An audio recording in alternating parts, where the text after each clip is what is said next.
Foi a imaxe máis icónica do nomeamento de Cambados como cidade europea do viño. Dende o 2017 está instalado na rotonda de Vilariño, pero agora este gran cartel vai ser retirado. O goberno local desiste finalmente, non o vai retranquear tal e como exixe a Xunta. A instalación non garda a distancia coa estrada. Adaptar a normativa sería custoso e cun resultado estético digno concello cuestionable. Ademais, taparía a fonte que presida a rotonda. Hai que poñer unha bionda de unha longitude de 12 metros que teria que frenar os coches en caso de accidente e habría que retranquear ese cartel 1,5 metros por detrás desa bionda e ademais elevalo para que se vire. Esa bionda leva unha altitude de 75 centímetros.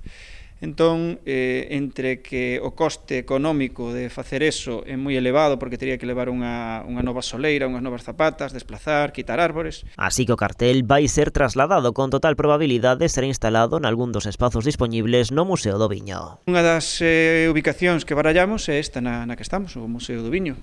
Entre outras porque, lóxicamente, como se trata de un cartel da Cidade Europea do Viño, creemos que este é o sitio máis convinte.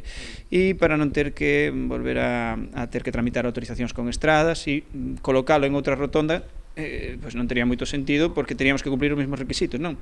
E tendo en conta as dimensións do cartel, se por encima hai que elevalo 1 metro desde o suelo, consideramos que estéticamente non quedaría ben. E dentro do museo estánse a valorar dúas localizacións. No concello recoñecen que moitos visitantes quedarán sen velo, pero lembran que a celebración tivo lugar hai xa 2 anos. Non se trata de escondelo, sino de poñelo en un sitio acorde ao que representa, que é o viño, e en un sitio visible para que todo o mundo poida velo, porque, bueno, é un cartel que o cartel en sí non é feo.